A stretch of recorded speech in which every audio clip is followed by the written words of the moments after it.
All right, hello everyone and welcome to today's webinar, Safeguard Your Organization from Growing Cyber Threats.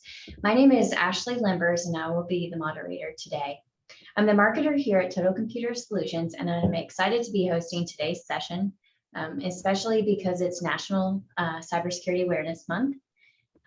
So Total Computer Solutions is a full service provider of IT support and services, including network security, cloud computing, network administration, and managed backup services in Central North Carolina. I'm pleased to introduce today's speaker, Andy Purcell. Andy is our business consultant at TCS. He has over 20 years of IT and security consulting experience. He is a graduate of the University of North Carolina at Chapel Hill. And additionally, Andy has held several certifications from VMware, Citrix, EMC, and is a Cisco Business Value Specialist. This invaluable combination of education and experience helps Andy find TCS clients the right solutions to grow their business. Before I hand the mic over to Andy, I have a few items I'd like to cover about this presentation and the Zoom platform. First, today's webinar will be available on demand after this live session and will be emailed to you afterwards. Next, we'd love to hear from you during today's presentation. If you have a question for our speaker, please feel free to type them into the question box in the Zoom control panel. We'll be answering questions at the end of the session. And if we don't get to your question today, we'll be sure to follow up afterwards. So without further ado, Andy, over to you.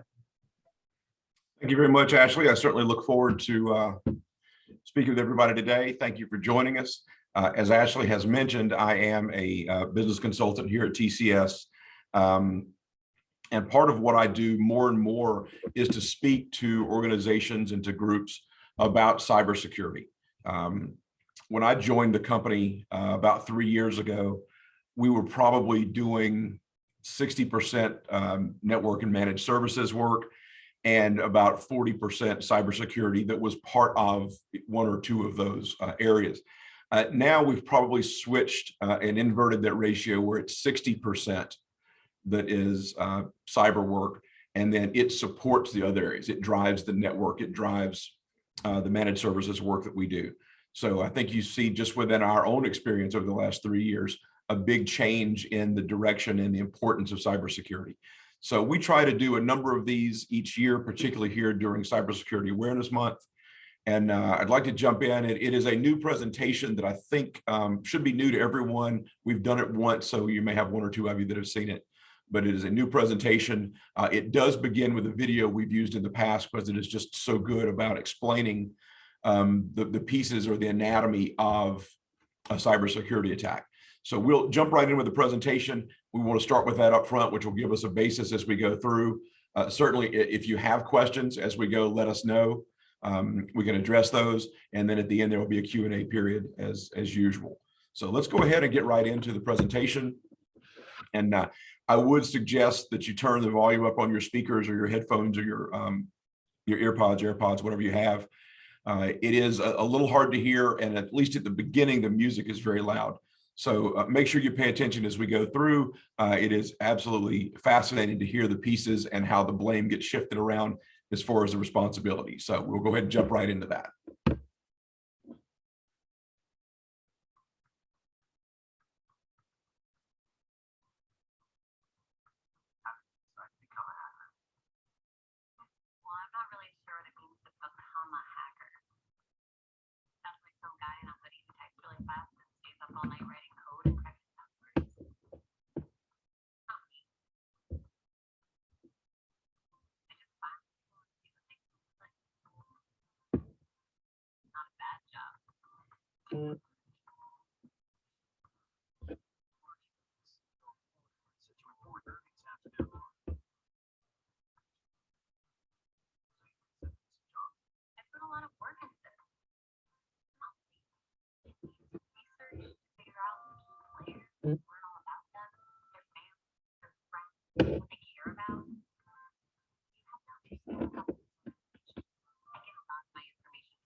understand the company's organization. I get a lot of my information from the sales department because they're always the quick and eager. They're hungry. People trust too easily. They don't look at the details. I do.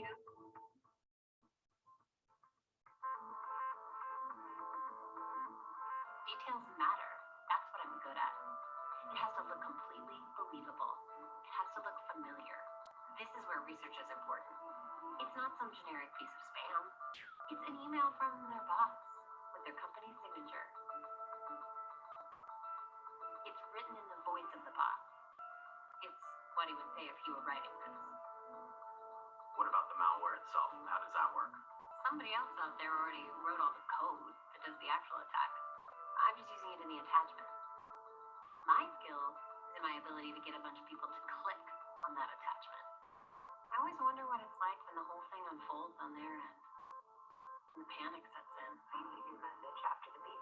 Hey, this is Rashid in finance. Call me as soon as you get this. Something's up with my laptop. Katie, are you on your way to the office? Something's going on with our file server. Karen and HR, our benefits dashboard is really slow. Users on it. Apparently, there's a malware attack targeting our It's ransomware. They're holding us hostage. We're locked out of everything. I can't even check my phone. that will take days. We need this fixed now. Just pay it. We don't have a choice. We're reporting earnings in 2 hours. But how do we know that they'll Pay it. Put every single person on getting us back up and running. That's the only priority now. Okay, it's done. I have the decrypt key.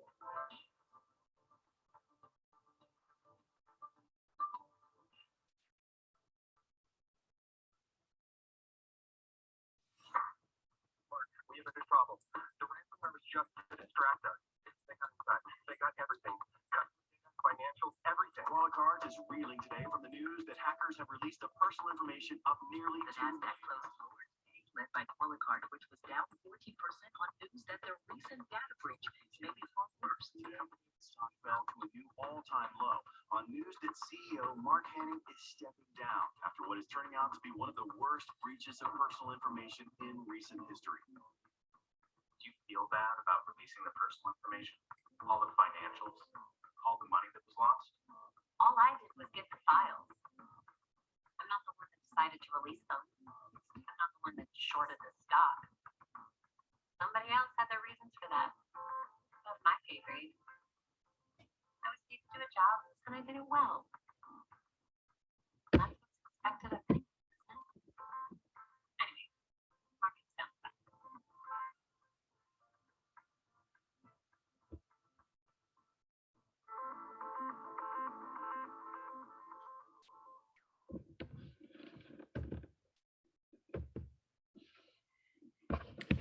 So it's pretty fascinating. I give the analogy sometimes that it's like you hear about watching a train wreck, right? I mean, nobody wants to do it because it's terrible, but as you go through here and look at the anatomy of what one of these hacks or ransomware or phishing episodes looks like, it really is pretty fascinating to watch. If we take a look at what happened, this young lady, her job is to get somebody to click a link. So she spends weeks, maybe months, researching a company, finding out who the personnel are within the company, looking at messages they send out, maybe press releases that have gone out from the CEO, learning how they speak, how their speech patterns, how they type things, what their emails look like. And the first sneaky thing she did was take the company's name, Qualicart, Qualicart, replace the second I with a capital L. So if you're not looking pretty closely, it looks like there's an I there and it looks like Qualicart. So that's exactly what she did, is make it look like the email address was internal when in fact it went to wherever the ransomware players were. So that was the first thing that happened. So the message goes out. It appears to be from the CEO of the company. They then, in turn, somebody clicks on that link and it launches the ransomware attack. So that's they're having a bad day at that point. Things start to fail. Systems start to get locked out. People aren't able to do their job. And then the next step is internally they panic. They decide they're going to pay the ransom. And they do get the decrypt key. But meanwhile, in the back, as things have been opened up and looked around, and everybody's trying to fix the system, and there's some vulnerabilities that they're exposing themselves, the real attack takes place. Someone gets inside and releases a bunch of their data. So they've gone from having just a breach where someone gets into the network to an intrusion where someone gets out and gets out with data. Okay, so that's the difference. That data is then released, it goes public. It's the day that they're supposed to release their earnings, we heard them say. Instead, the stock price tanks, the CEO resigns, and this email that this young lady crafted, who had nothing to do with any code, certainly not her fault, according to her, but she has caused the downfall of the entire company. So that's sort of what has taken place here. And again, it is intriguing to watch, but it helps you understand the minds and some of the rationalizations.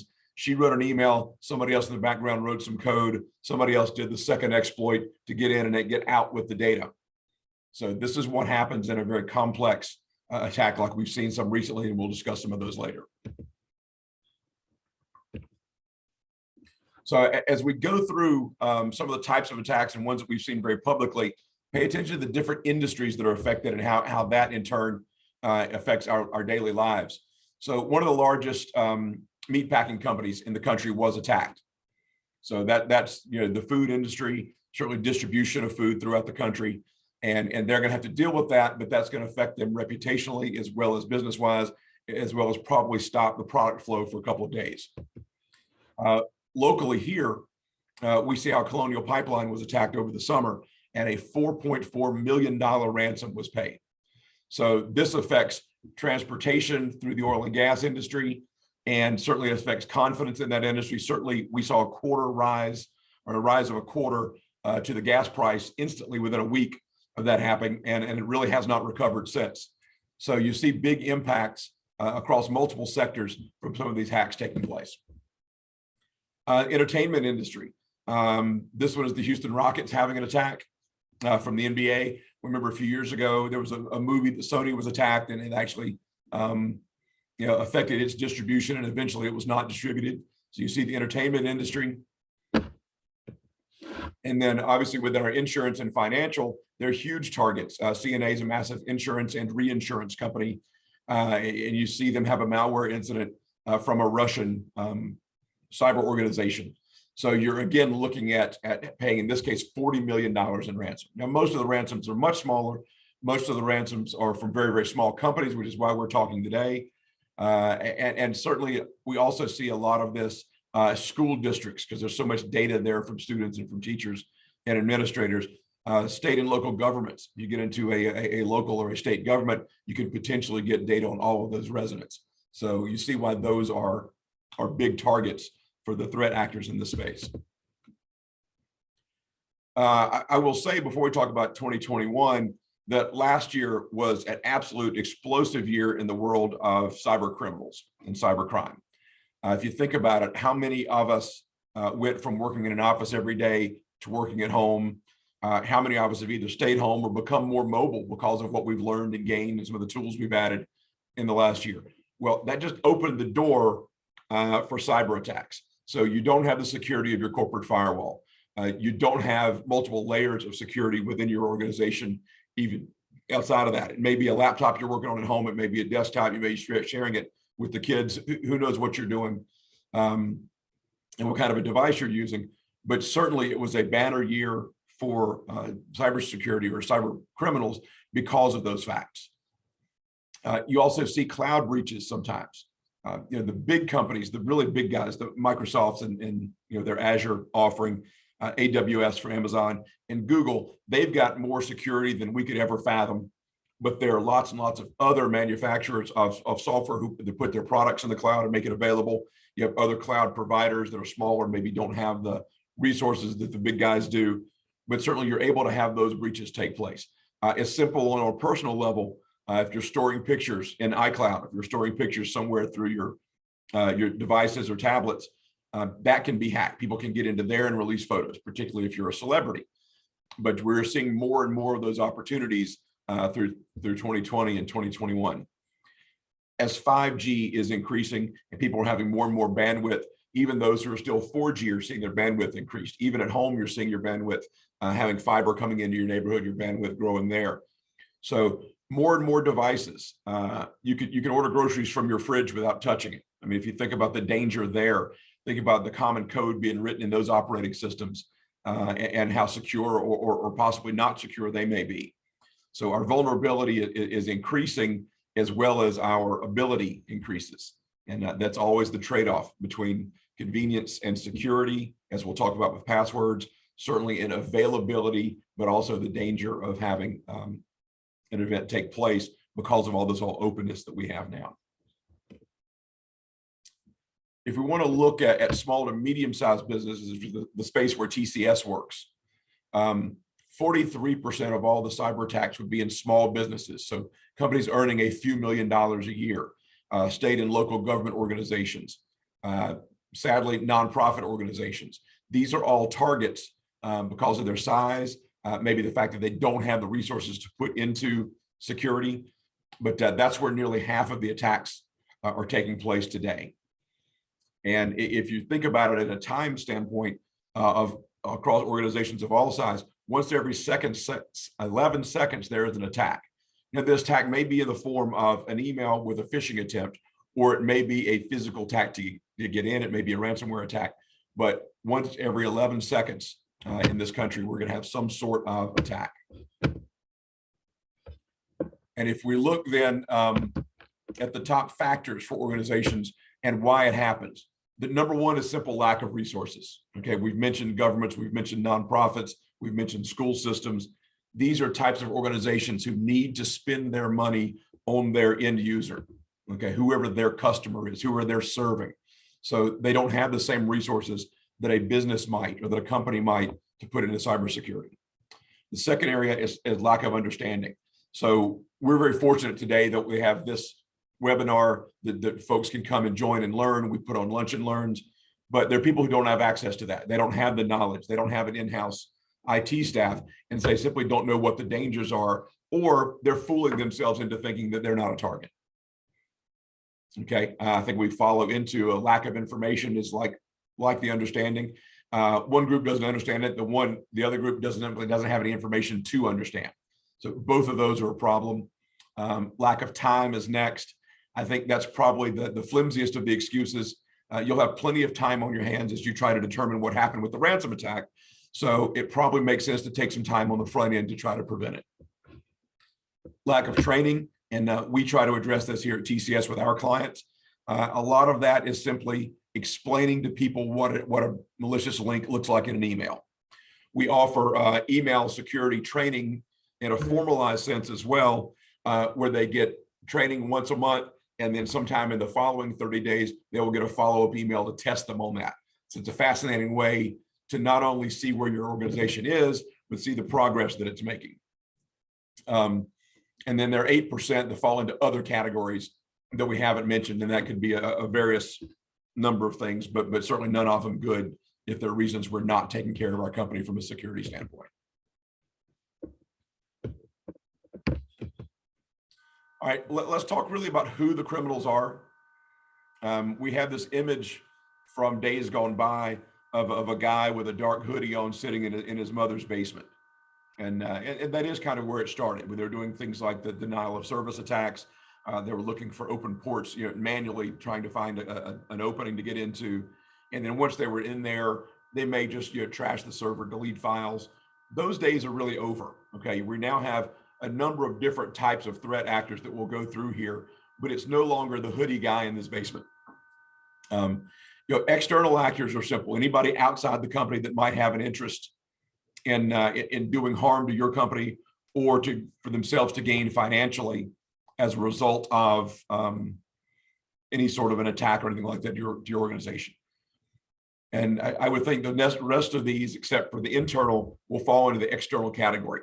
Internal actors are people who are unhappy employees, maybe unwitting partners in some other act. Someone comes in and says they're from the phone company, they'll let them in.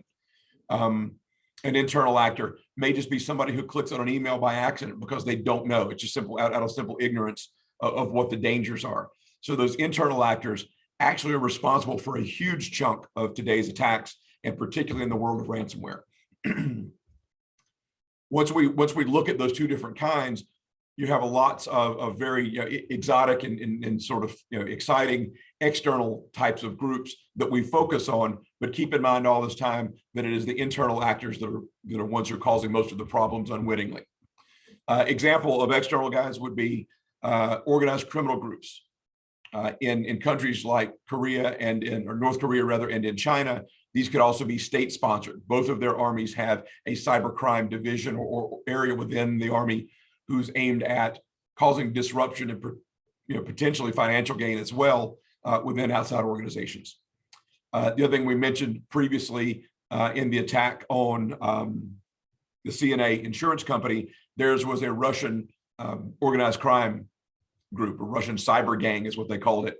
But there are companies who form, and their purpose is to go out and make themselves money by stealing yours in the form of ransomware. So that's another example of an organized criminal group that is outside of your company. Partner actors. We mentioned just a little bit about having an outside partner that an unhappy employee might be tempted by. So let's say an external actor goes up and finds an unhappy employee and offers them money, or maybe they do some research and find out someone has been recently divorced and might have some financial problem. Maybe they have a sick child. It's the kind of stuff that you usually see on TV, but it's real. They also may come in from the outside and claim to be somebody they're not. Hey, I'm from your from the cable company. I just need to check the location. I'm from your phone company. I just need to see our server, make sure everything's working right. Once they're in that server room, they can do anything to any of the machines they want to, whether it's physical damage or whether it's inserting a flash drive and launching some sort of an exploit that way. Then you see multiple parties. Sometimes you'll have in the video where you have a group that creates a message, a group that deploys it, and then a third group that exploits it in the second way. So that's less common because it is so intricate, but you do have that. So just be aware that there are multiple types of people trying to get into your system for their own reasons, whatever they may be. And we've talked a little bit about these hacks and the different types, and we'll go into them in more detail. Old school hacking is not as prevalent today. That's Hoodie Guy in his basement. What you have that's taken its place is bots that roam the internet looking for vulnerabilities or looking for open ports. So when they find those, they will sell that list to an organization like we've talked about, who then will find some sort of a breach, whether it is getting inside themselves, whether it is sending a phishing email that allows them in, or whether it's ransomware. Social attacks. So social attacks are either after a company's social engineering, social media, or they're trying to engineer some sort of downfall of the company for a political reason. Maybe that they're trying to get in there and attack an individual within the company, like the CEO, as we saw in the QualiCard example. And then you do have cases where it is social engineering. And I'll give you a couple of good examples. One that we mentioned earlier about somebody claiming to get in the door, saying they're somebody they aren't, just to gain access to your office and your server room. Another great example is somebody could drop 100 flash drives around your office in your office building. And on that, it says financial data. Well, somebody is going to pick up at least one of those hard drives, their flash drives rather, and they're going to go in and see what financial data is listed. Maybe it says payroll. Who's going to resist that if you're the type of person who wants to know what everybody else is up to? So that's a social engineering attack. You then have malware, and that's, example would be an attachment that says it may be an executable file. It may say that it's some other type of document that is in that attachment. Maybe it's a Word document purportedly, and it turns out to be an executable, in fact, that downloads that payload of the malware. Then there's misuse by authorized users, people in the company who may want to send off a list of all of your customers or clients, either to a competitor or to a company who's going to use them for fraud in an insurance example. And then the last would be physical action, someone intentionally damaging hardware within your company. So I think they probably go from the top to the bottom in the prevalence as well as some of the severity, but all of these are different ways that someone can attack your organization. And we talk a lot about ransomware because it's flashy and it's in the news, but there are lots and lots of different types of content that they're after. All right, you have emails and instant messages. What are you saying within your company? The lady in the video was looking at emails to learn how the CEO spoke in his emails. What his voice was is the term that she used. So they may just be looking at your emails. They may be gleaning passwords. They may be finding links within your company to company data, whether it be stored on your servers or whether it be in the cloud. So lots of things they can get at. They may be looking for system configuration. Again, not just passwords, but how it's set up, where it's directed, where your cloud servers reside, or you have a co-location, all of these things so they can attack it. If you were to know that you had a backup and that you stored it off-site and you could attack that backup prior to your ransomware, your odds of that ransomware seeking and you receiving a payoff become much greater. Emails, contacts, phone numbers. And you know, we think maybe that's not as important, but if you've got a company roster, a list of patients, a list of people you work with in your nonprofit, a list of residents in your city, county, state, suddenly this is very, very critical information, whether it includes banking or credit card data or not. It's then a call list for the calls that we're getting about our car warranties. It's somebody who can then call and attempt to do insurance fraud over patients at a medical office, right? So an example would be, I go into a gerontologist office and I know that every patient they have is elderly, probably on Medicare or Medicaid. I can then go in and market to them some sort of a piece of medical equipment. Let's say it's a walker or a wheelchair, and say, "Don't worry, we'll file with the Medicare on your behalf," and they do, but they get the money themselves. It never goes back to the provider of the device. So that's another example of how that's negative, just with email and contact information. Payment cards, financial, that's easy. If someone's assistant sends out the executives lists of hotel preferences and hotel membership numbers and credit cards that they use to book hotels and travel, then suddenly that information is going out and it's very valuable credit card information, potential, blackmail sources, those kinds of things. Even postal addresses, as we mentioned for the insurance fraud, those things are vulnerable as well, and something that's very valuable to someone on the outside. Usernames and passwords we discussed, online account, if they're looking to do some sort of a social damage to your company and they can determine what your Twitter or perhaps Facebook logins are, at that point they can go in and they can do some sort of sabotage, and it certainly has a reputation or a social impact. Sensitive data and photos, who knows what we keep on work machines. They're no longer just work machines in most cases. So there could be something sensitive where you could attack an executive and trust them for a blackmail scheme to get to some ultimate goal beyond that. Bills and contracts and other documents, same thing we discussed earlier, where it's your patient information and your internal information that is being shared outside. And one of the things here as we transition to talk about the human element, we mentioned earlier that almost half the cases of cybercrime happen because of the human element. All right, this doesn't mean someone's out to get you, doesn't mean it's a bad employee, but somewhere humans are involved. Okay, 95% of some breaches include an effort by someone internally, whether it's intentional or not. And the reason this number is through the roof is because it's phishing attacks and people who click on links. Okay, so the first place a forensics expert is going to look in a cyber investigation is to see who clicked on what and when. All right, so 95% of these cases are because of human error. No, it doesn't always turn into lost money, which is why you have only half of it in losing money, but 95% of the attacks begin with someone clicking a link that they shouldn't. Again, nearly half of employees are citing distraction for not catching these. Is this because we're working at home and there are distractions at home? Is this because we are all trying to do more with less and employees are wearing multiple hats and doing multiple jobs? Is it just simple distraction, having their phone or having social media open while they're sitting at their desk? So almost half of employees are saying this is because of distraction. All right. And then another statistic for you about the human element, 80% of email intrusions happen because of stolen passwords. All right, so we're not talking about people clicking links anymore and launching some sort of an attack. We're talking about people having their email, we'll use the word hacked into. So someone gets into their email because passwords are weak or they're stolen. How many people in your organization have a sticky note beside their desk with their password on it?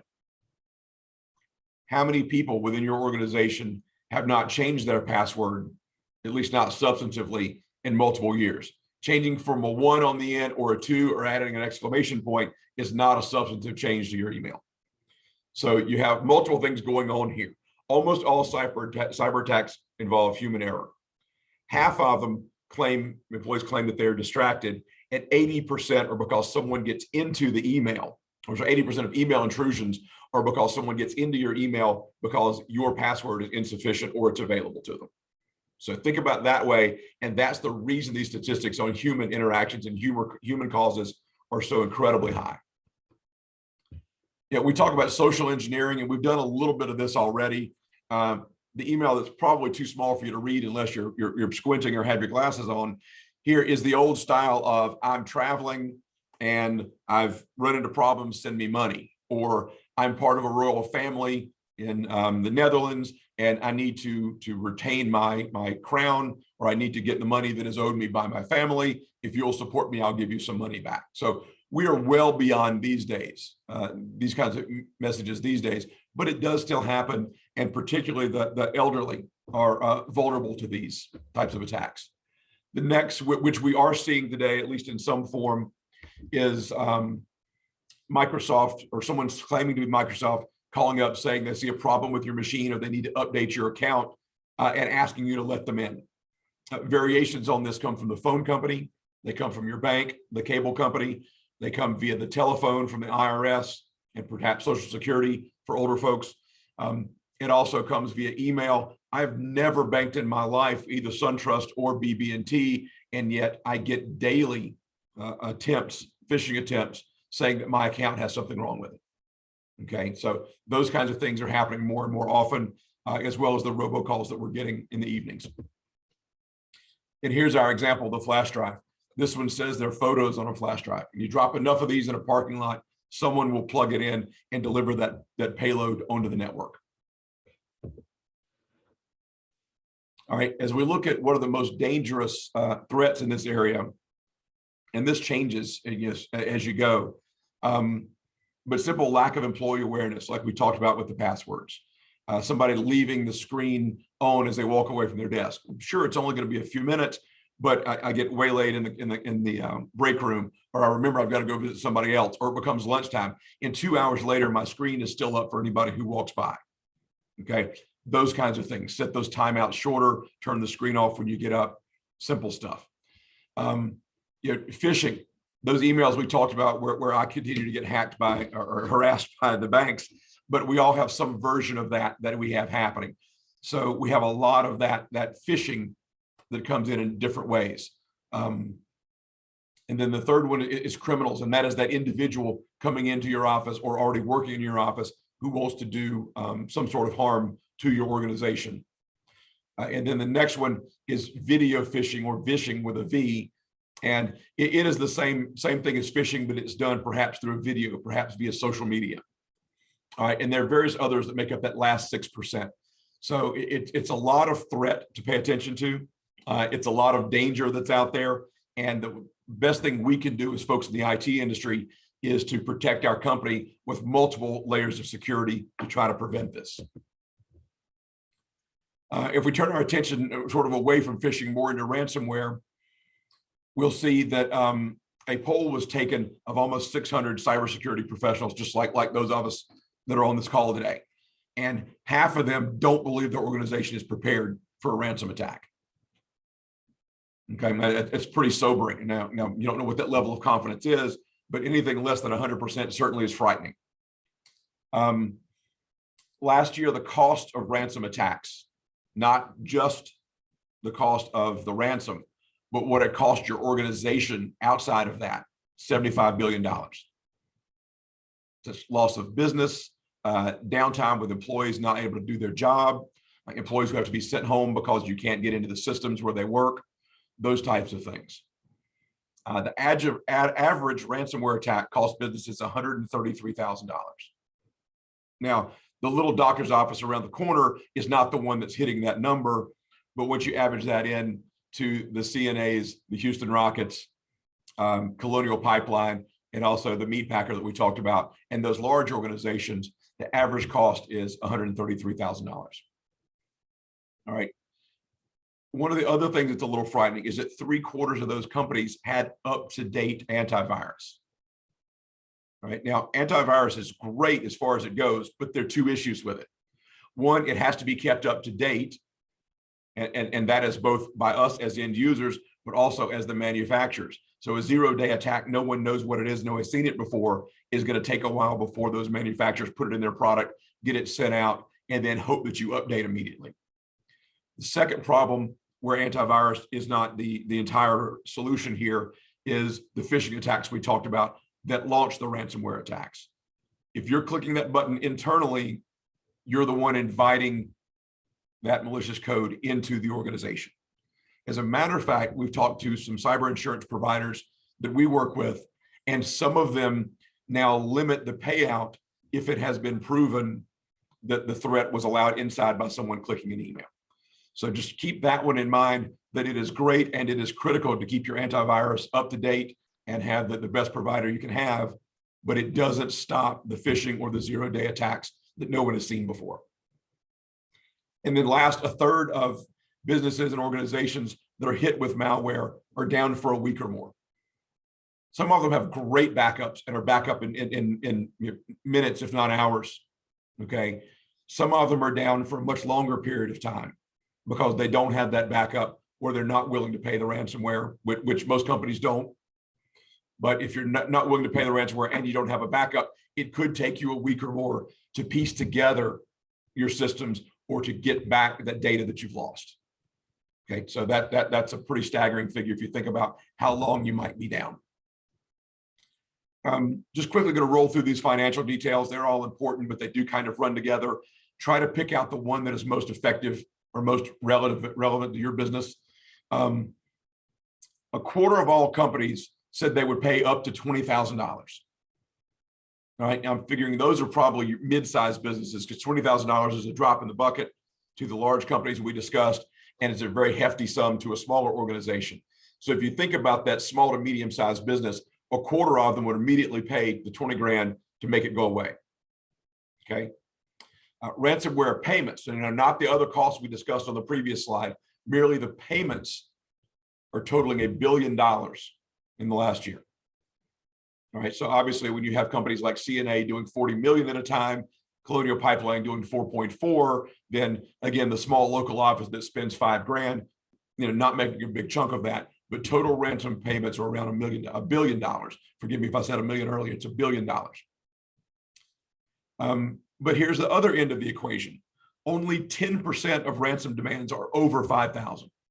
Okay, so I have an example of a client of ours who got hit just before they began working with us, and that was probably some of the reason they decided to do so. The ransomware that they were asked for, the ransom was only $2,500. So these purveyors of ransomware know who they're targeting. They know who they're dealing with. They're not going to ask CNA for $2,500, and they're not going to ask your chiropractor for 40 million, right? We've got to make sure that understand that they know who they're dealing with, and they're going to ask you for what they think is only a somewhat painful sum so that they can have a good chance or a better chance of recovering that money. Businesses lost $8,500 per hour. Again, spread that over different size companies. It's certainly much smaller in a smaller office, much greater number if you have thousands of employees like a CNA would, who are unable to work during the time that they're down due to the ransomware. But shockingly, again, 97% of companies refuse to pay the ransom. So if you've got a hit rate of 3%, you don't need to make a whole lot of money on each one. You just either need to have a lot of targets or you need to have very, very large targets. And then you're going to survive in the ransomware business because of that. But the vast majority refuse to pay the ransom. Could be because of great backups, could be because they work in an industry where they can rebuild those files from hard copies, may just be that they're stubborn and they refuse to deal with essentially cyber terrorists and refuse to pay those ransom, just as our government refuses to do so with other terrorists. So interesting statistics. Take the ones out of those that are most relevant to you and that you find most interesting. But it is fascinating to know that it's a pretty wide world with a pretty wide range of targets. And if you look at the risks that are available or that cause some of this, it begins with outdated software and operating systems.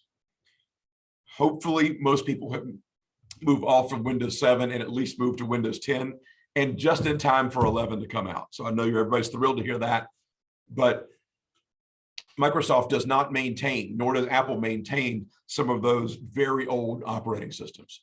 You can get a limited version of updates to Windows 7 if you pay enough for it, but certainly everyone should now be on the current operating system.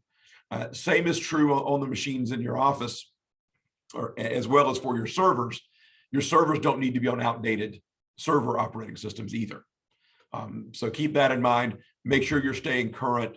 And by doing so, you're making sure you're having the most current of patches and that you install them. Okay. We discussed antivirus earlier. Have it, keep it current. Make sure whoever your vendor or supplier is, it has the most recent version, and apply those patches as soon as you can. We already discussed password security. The sticky note is not a secure password. We recommend that you use a password keeper. There are lots of them out there. We could probably name 10 amongst us right now.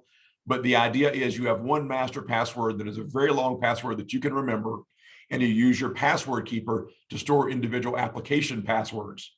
So once you have logged in and it is active, it does do your password entry for you. But because you only have to log into one application or to save the rest of them, then you're able to use something that is longer and more secure.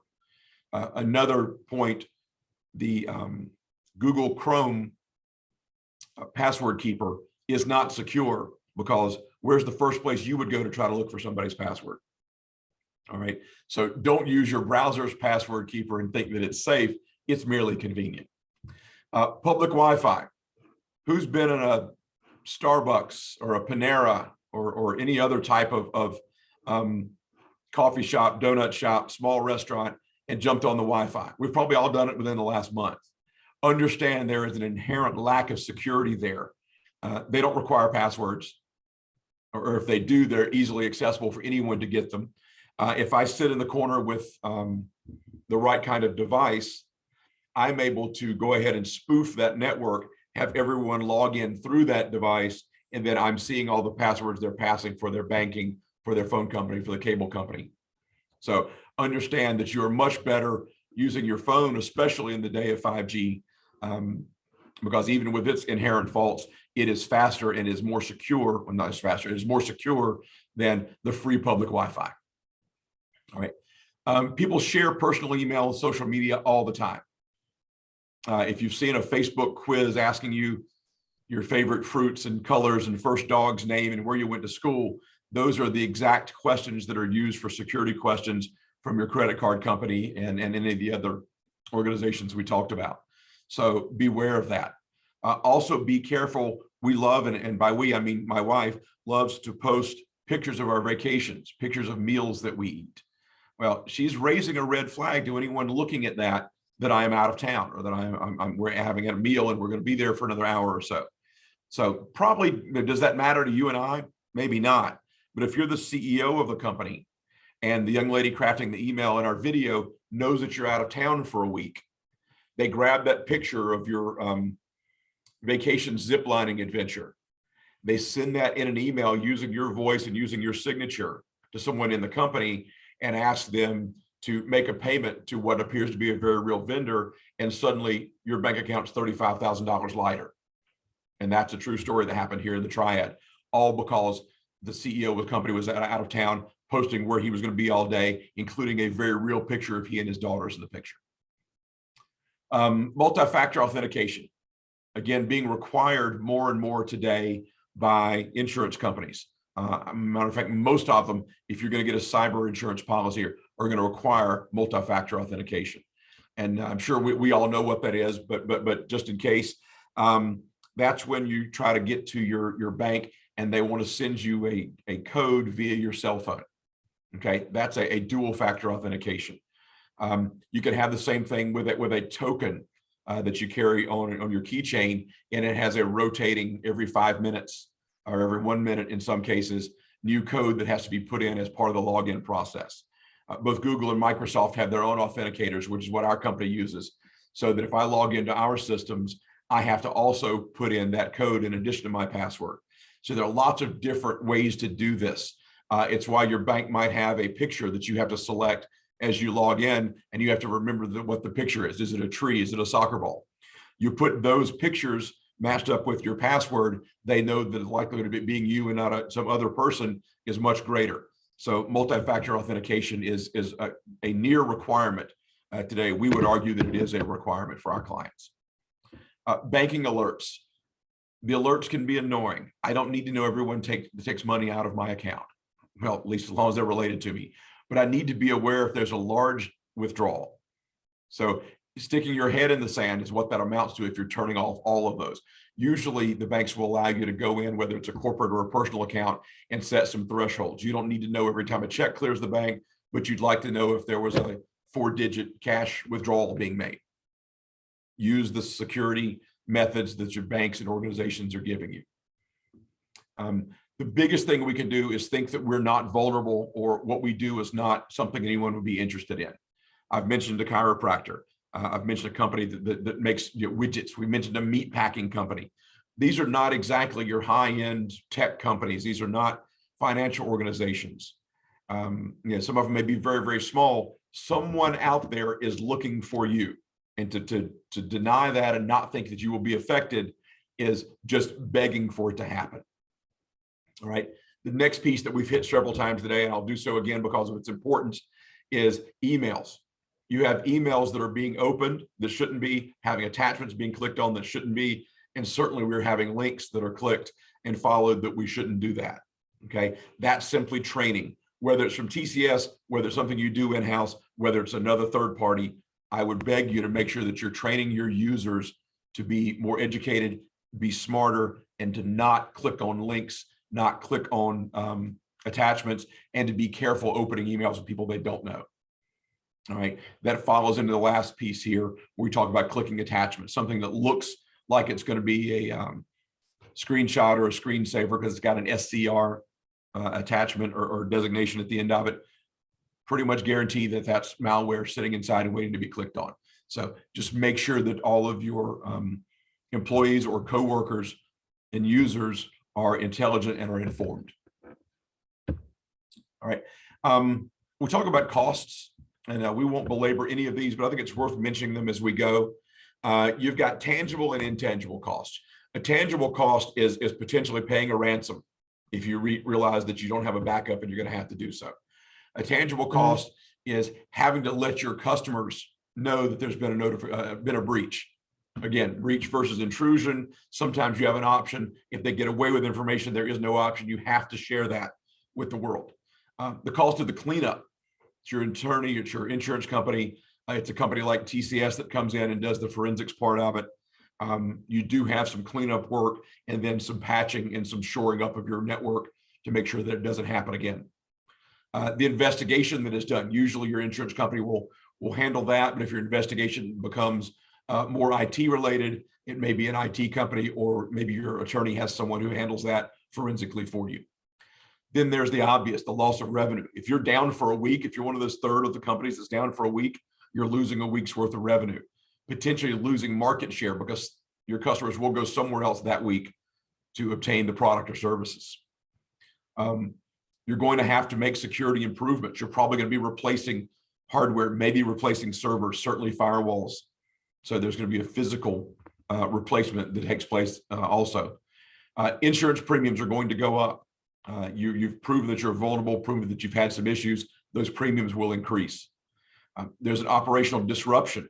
What happens to those employees who sit there for a week? What's their confidence level with your company now? Are they going to stick around? Have they just been sitting there twiddling their thumbs all week? And then obviously there's a public relations piece of this also, not the result only, but then what do you have to pay in the future to regain that market share, regain that respect? Intangible, what's happened to devalue the name of your brand that you work so hard? We all talk about branding these days and consistency and branding and marketing. Some of that is going to go out the window or certainly be decreased once something like this becomes public. What is your service level? Can you then provide the same level of service to your customers? Are they going to have the confidence in you to do so if they know that you've had a breach and potentially an intrusion where data was taken? You can be assured your competitors will not only jump on what has happened and use that to their benefit, they will also go after your customers. Okay, and then we talked about the employees. They're trusting your company, and that can lead to potential turnover. So there are the obvious tangible effects that you're going to have, but you see almost as importantly, maybe more so in some cases, are the intangibles. So all the doom and gloom, what can we do? What is the antidote to all of this? The human factor, which is the scariest and is the cause of most of the problems, it's the part that's most easy to address. It's simple education. Whether you do it in-house, whether you use TCS or a company like us to do it, you have to train those users what a malicious email looks like, what to not click on, and if they do it, how to respond. Okay, that's the first thing that we want to do. We want to make sure that our websites, data centers, PCs, servers, phones, and everything else have as many protections and the proper protections that we can. It's antivirus, it's firewalls on the network, it's making sure everything is brought up to date, it's making sure your OS is current and patched. All the things we talked about throughout this presentation on servers, on PCs, in your data center, in your cloud storage, and everywhere else that you do business. Our Wi-Fi networks. We're pretty much past the days where somebody's gonna sit in the parking lot and get on your Wi-Fi, pretty much, but it does still happen. We've all talked about BYOD, somebody bringing their own device. It's somebody as simple as bringing their cell phone into the office. It may be someone bringing in the PC that they work at home or in the office. It may be people still sitting at home with a company device. But all of these devices are in multiple locations on multiple networks, and they're bringing all of that potential back into your office for danger. All right, so let's be aware. Highly recommend guest networks within your organization so that guests only get on that and it is partitioned away from your main network. Also recommend assuming those devices coming in are infected with something, and that way you can never go wrong by protecting against it. Regularly scan and monitor. I will add to scanning and monitoring that we want to test our backups. It's great to have a backup. It's critical that it works, right? Saying I've got a backup and it's stored in 3 places and it's terrible does you no good. Okay, so have the backup, test it. And the key that pertains to all of these is don't get lazy, don't be complacent. Do the testing, do the follow-ups, do the patching, make sure that everything is current. Our approach is simple, okay? You want to have multiple layers on your network and throughout your environment. A pane of glass certainly protects you from the wind in your car. It certainly protects bugs flying into your house. No issues there, whatever. But bulletproof glass is multiple layers of different types of glass, and it provides an infinitely greater protection.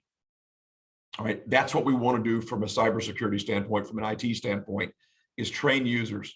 It's patch devices, not just PCs, not just servers. Make sure that your firewall is up to date, okay? Make sure that your passwords are up to date.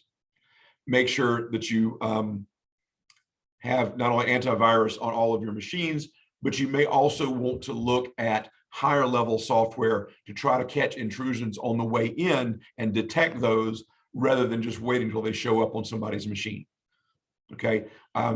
Use some sort of a password keeper so that you can make passwords extremely difficult, but you store them in a device that allows you to easily access them, but people from the outside cannot.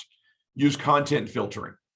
This may be as simple as we don't want to let in certain types of information or traffic. No one can download a movie into your environment. You may want to be careful about where you let streaming video and music come in. You may want to not let in social media applications. You also may not want to let in certain parts of the country or the world rather, using geofencing. You can keep certain countries from accessing your network. If you don't do any business with Russia, no one from Russia has any reason getting on your network. You can use geofencing to keep that out. So our recommendation is that you use a multi-layered approach, just like bulletproof glass, to try to harden your environment. and minimize those risks. The other thing we recommend is get a second opinion. Okay, you think you've done a great job, you've got some advice from TCS or somebody else, you've gone to the internet and you've researched, that's awesome. We can come in and perform an assessment of your environment, show you where your vulnerabilities are, perform a vulnerability analysis if needed, and at least make sure we're taking care of the obvious things, the low-hanging fruit that a threat actor might take advantage of. So feel free to contact us about that. More than happy to discuss it with you and provide that service. All right. The other thing we do is we provide a 30-minute session to your user base. It's a stripped down version of this presentation, a little different level, aimed more at the individual, but we can do that. It takes about half an hour.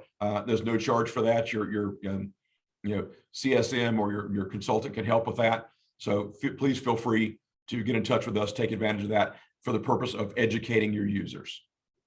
So if we do all of that, it gives us a chance to keep out the malware, keep out the ransomware. Are we ever going to 100% remove our threat or danger? Probably not, but we just want to make it harder and harder to get into your network and your environment and force those people to go to the company down the street who may not be protecting themselves quite as well. So that's the end of the presentation. Please let me know if you have questions. Raise your hand within the application here in Zoom. I'm happy to answer those. I will turn it back over to Ashley. If there are questions, she will take them. If not, she will wrap us up for today. Thank you very much for joining me. Thanks, Andy. We'll go ahead and take time for questions. Just a reminder, if you have any, please type those into the question box, and we'll wait a minute or two to see if we have any come in.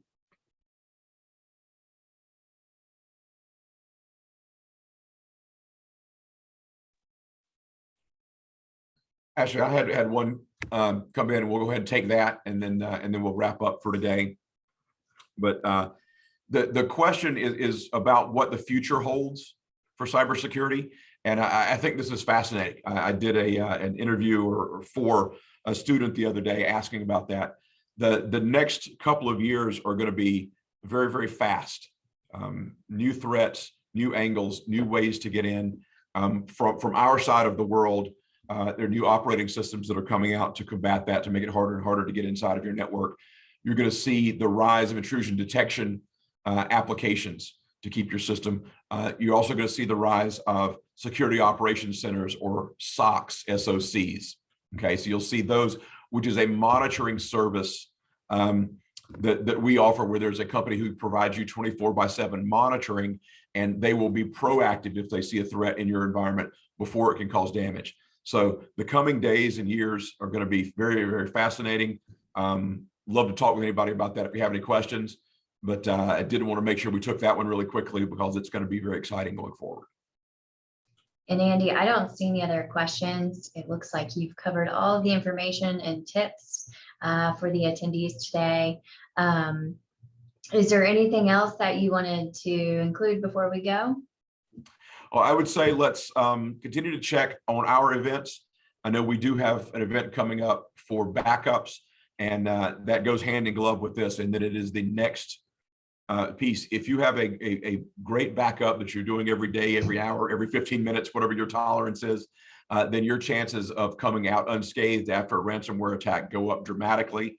So I believe that is an upcoming lunch and learn. So check with Ashley, check your email, watch our events page on the website.